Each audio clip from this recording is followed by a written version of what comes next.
So, Mark, did you see that video of the excited Raiders fan cheering on his team, banging the glass? He was on the stairs, that glass that's at the bottom of the stairs to prevent you from falling over. He didn't hit it very hard and it broke, but they kicked him out. Fair or foul? I mean, I don't know if you can kick him out. It's tempered glass. So, I don't know. It shouldn't break that easy, I wouldn't think. It's different than that glass you see in front of the seats that goes around. It's a little bit higher, probably because the stairs more likely to like stumble a bit. But I mean, do they charge him? Did they charge him? I don't know. But if 12 pizzas or 12 slices of pizza cost $300, how much does this piece of glass cost? How good could that glass be at protecting you from falling down the stairs if it cracks that easily? I don't know, but he's going to get a $15,000 bill. I'm sure of it.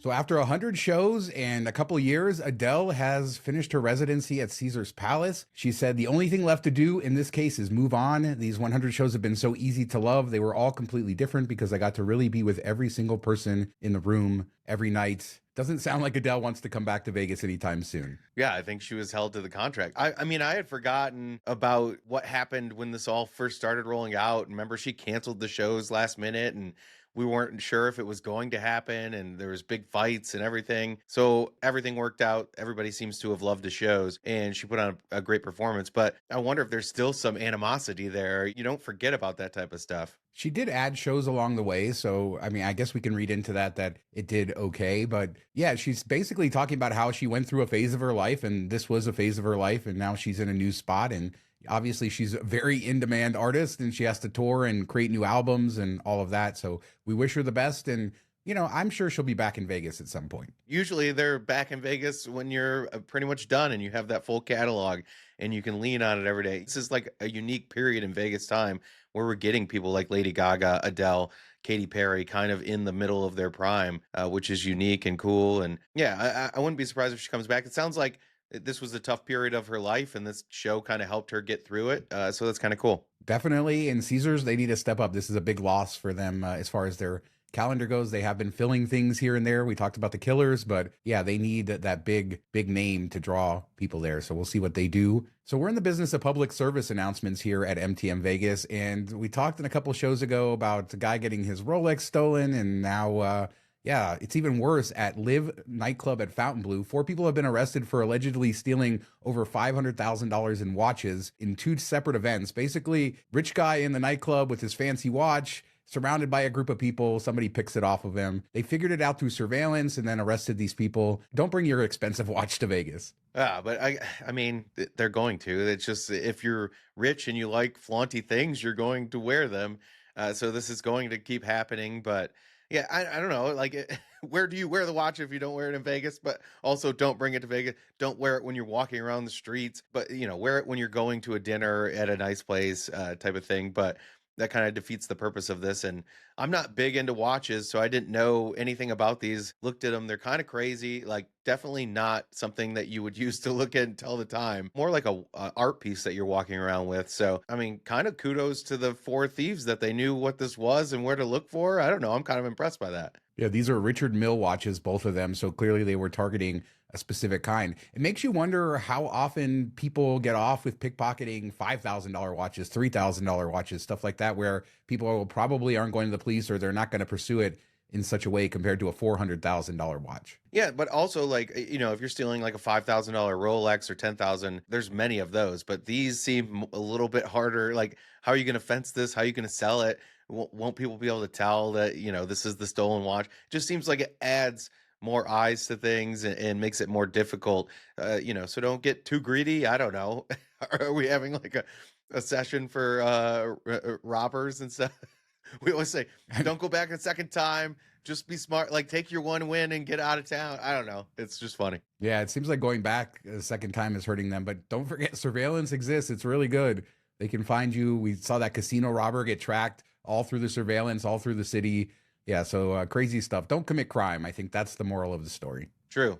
What do you think is more expensive, this watch getting stolen or that guy that got divorced after his Rolex got stolen? I love that everybody in the comments like the divorce is going to cost more than the watch and money. So I was scrolling through Twitter the other day and came across this video from Binions, and it's a Gen Z marketing video, similar to the one that we've talked about from the Seminole Classic Casino. Seminole Classic continues to put these out. Other casinos have put these out. Has this jumped the shark? I mean, the one at Binion's, I give them A for credit. It does show off the property really well, but yeah, I don't think they quite nailed it. You got to find the right old guy to do them. Like the guy at the Seminole is good at it. The guy at Binion's not as good at it. So it just felt more like forced and stuff. And I love that Seminole now is coming out with a Yeet craps tournament, because that was both of my kids' favorite part of the video when he went Yeet and rolled the dice. So I love that. I'm guessing a lot of people said that they love that portion of it. So it's kind of funny that they're creating a whole tournament around it now. You got to do it well. Like you can try, and somebody's got to watch it and be like, you know what, this isn't that good. Maybe we try something else. Yeah, the Seminole Classic guy, he is the creme de la creme. He started it, or maybe some other casino started it and we'd never saw it, and but there's a lot of them. And my question on Twitter was, are we going to just have our feeds filled with a bunch of old casino managers doing these videos? I think yes, but if done right, I think there's more here to explore. I think there's more art to be made. Yeah, I think, if you really lean into it, and you have to find the right person for it. And maybe that isn't the head manager, maybe it's somebody else, but just find an old guy that, can lean into it, or lady. So speaking of scrolling through X or Twitter, I was scrolling through and I saw this post that was not Vegas related at all. It's just about this person passed out on the floor. I'll blur them out so we don't see the person at all. But the funny thing to me was I instantly knew exactly what hotel it was in. There was no context, no Vegas related anything. And I knew it because of that beautiful, or I don't know, beautiful, or what you want to call it, carpet. It's not Googie carpet. So, yeah, I mean, it looks like poop stain carpet. But yeah, I knew, I figured this is why you put it in. Or when I saw it, I was like, oh, we're definitely going to be talking about Virgin now. Yeah, I mean, what other hotel is so instantly recognizable from the hallway? The red doors, the bright orange carpet. Yeah, maybe that's a thing. It's so bad. That's why she passed out, because it's dizzying and terrible and it made her sick. As a reminder, we have our Patreon. $5 a month gets you access to our weekly after show, behind the channel, more into Vegas, diving into the news as well. Patreon.com/MTM Vegas for all the information.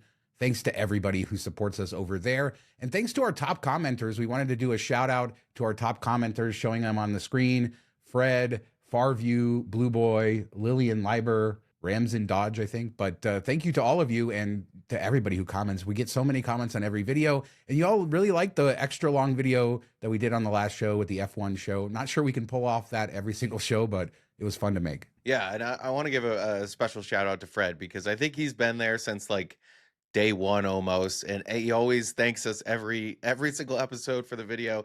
He must be from the Midwest, Sean, because of those manners. I don't know. I'd love to know for sure.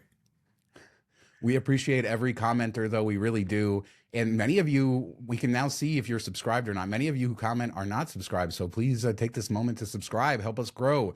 Help us reach other people. Share our videos if you really do enjoy this news content and the way that we cover Las Vegas. We love it, and we try to stay independent and do it our way. So thank you, everyone. Now let's talk food. Tortazo at Caesar's Palace. That's Rick Bayless's torta restaurant that he brought here to Las Vegas. He's famous for Torta Frontera in Chicago. Have you ever had that, Mark? No, I've never been there. I know that you've been there and you loved it, but I've never made my way there. Yeah, there's a location in the airport. That's where I've had it at O'Hare Airport, but they're around there, and amazing tortas. He's really known for that. And I guess it's not translating to Las Vegas, because I just saw this tweet saying that Tortazo was slow, expensive, and lukewarm. Many customers were sending back the food. So I guess we'll have to get over there to check it out. Caesar's Palace food court seems to be home of like the overpriced celebrity restaurants, fast food restaurants. But the tortas in Chicago were so good. This is sad to hear. Kind of want the guy from TikTok that went off on the chicken to go there and try it and see his take on it. Yeah, he needs to just move to Vegas and review all of our restaurants. He would not have a good time.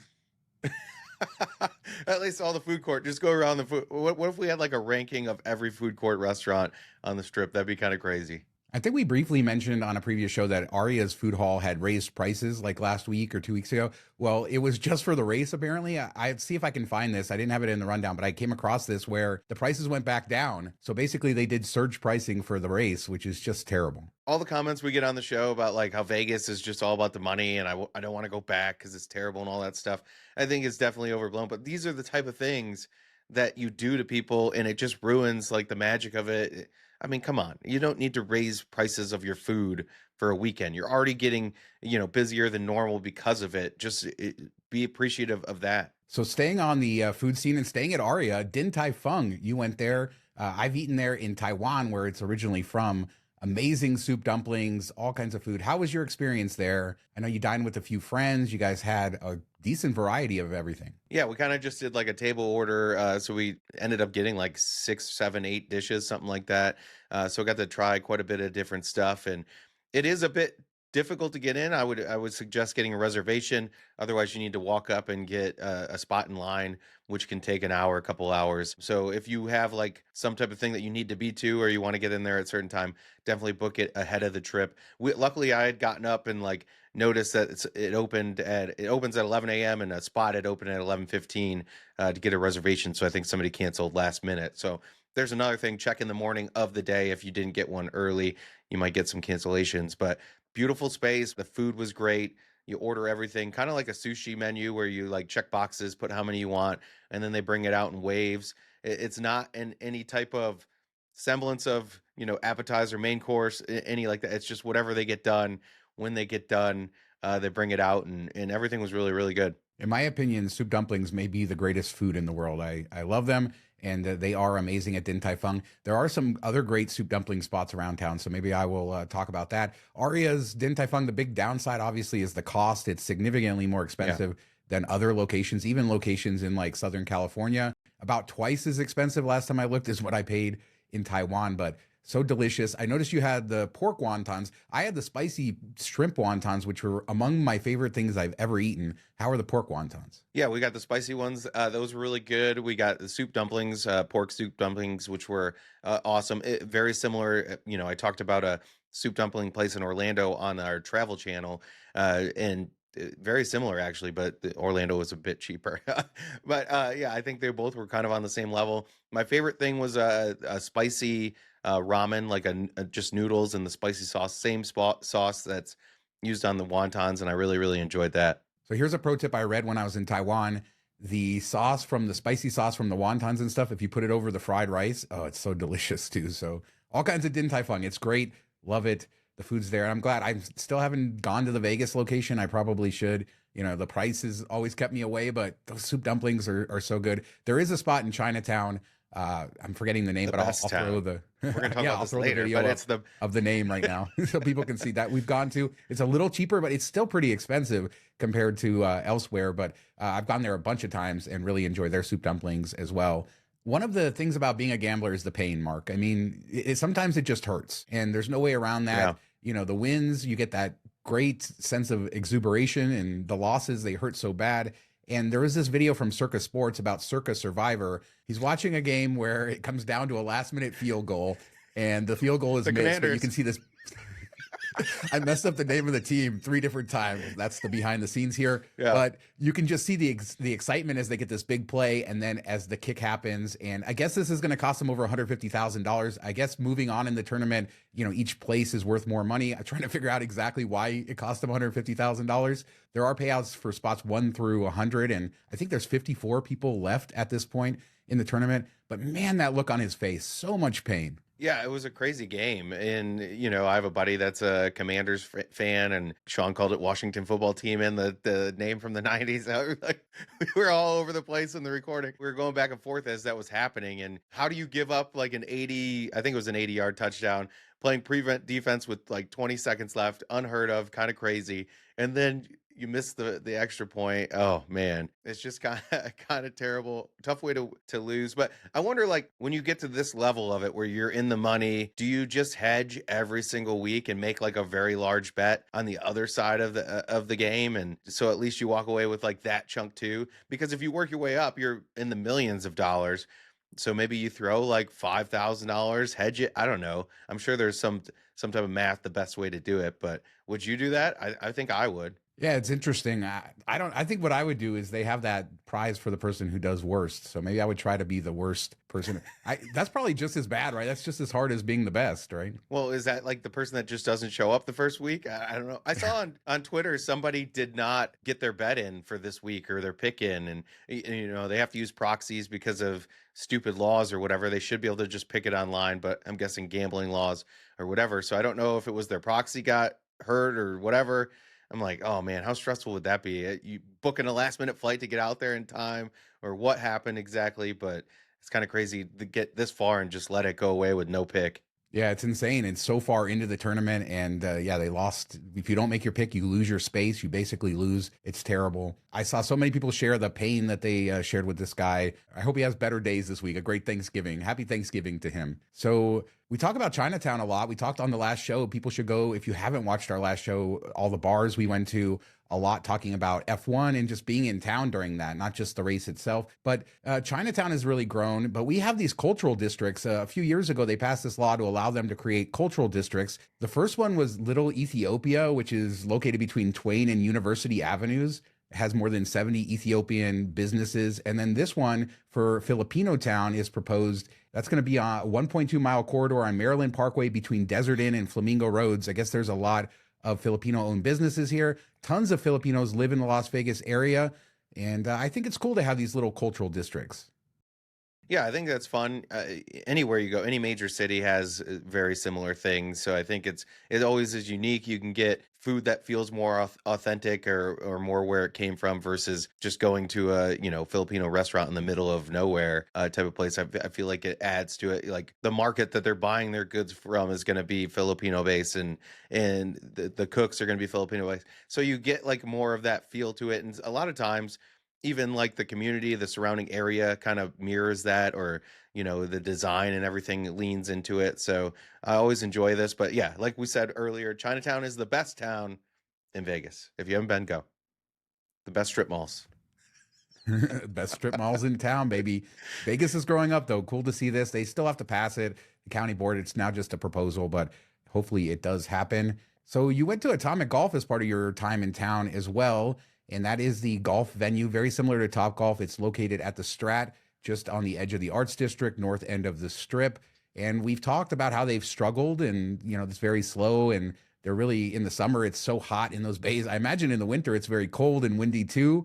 But how was it? Was it busy? Was there a lot of people? Did you enjoy it? Yeah, it was dead. It was really really dead. We walked in, we walk up to the door. There's nobody up front, nobody in line, nobody talking. It was just kind of felt weird, like we are the only ones in there. We ended up going up to the fourth floor, which probably had like 4 bays used. It looked like the third floor had more bays used, like there was some type of party down there. So that was decently busy on that floor. But then you go into like the lounge bar area.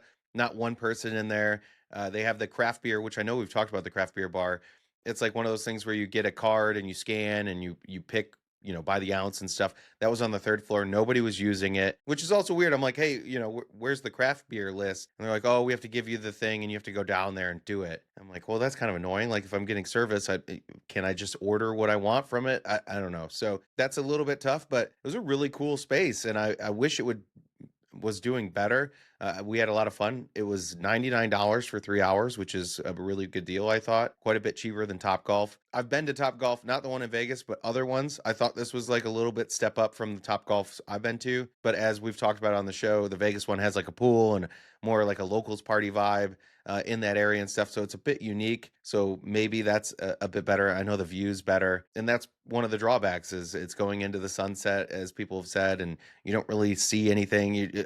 They just kind of like put it on a weird area of land right next to the Strat. You don't really notice it, but I'd go back. I had a really good time. Yeah, I think location is probably just the biggest problem here. And we always saw that as a potential problem. It does look great. I have to get in there. I still haven't been in there. I can't believe that. But yeah, glad to hear that. I wonder if the pool is a differentiator for Top Golf. They advertise it so much. I wonder how many people go out of their way to go there for that. And yeah, $99 for 3 hours. And that's for everybody in your group, right? Yeah, it was $99 and there was 5 of us. We played 4 or 5 different games through it, and we even left like a little bit before it was done, probably half hour before, because everybody was just kind of over it. I think 3 hours is a bit much unless you have a large group, because you just get kind of bored with what games they have on there. And I think pitchers of beer were like $30, so not terrible for where you're at. Yeah, that craft beer thing though is stupid. If you want to order from a server, you should be able to do that. But yeah, I mean, give it some support. Go out there, check it out. It looks cool. And then just walk more to the arts district. There you go. There's our meetup spot. Like 2 years ago, the city of Las Vegas announced their new plaza that they were building, Civic Plaza near City Hall. And they released the concept art. And now it's almost done, or basically it is done. And they had this opening celebration, or this celebration of the Goodmans, as Carolyn Goodman is about to leave as mayor. And we've had about 25 years of the Goodmans as mayor. And so they announced, the city did, that the plaza will be known as Carolyn Goodman Plaza. And then also they dedicated the statue of Oscar and Carolyn together inside the plaza. And they tweeted this out: over the past 25 years, our population has grown by over 215,000 people, a 46% increase. That's like gaining a new resident every 61 minutes. Housing has expanded by 80,000 units. Basically just talking about how Las Vegas, the city, now remember, Las Vegas, the metropolitan area, is a much bigger area than just the city of Las Vegas, has grown. And they've seen, I mean, an entire generation of people have only known the Goodmans as their mayor. Yeah, I can't think of anywhere else that, besides like a really small town, but nothing like that's this large or this known that has had a mayor, husband then wife. Like for a mayor to do it this long, and I think it's so cool that they got a statue together.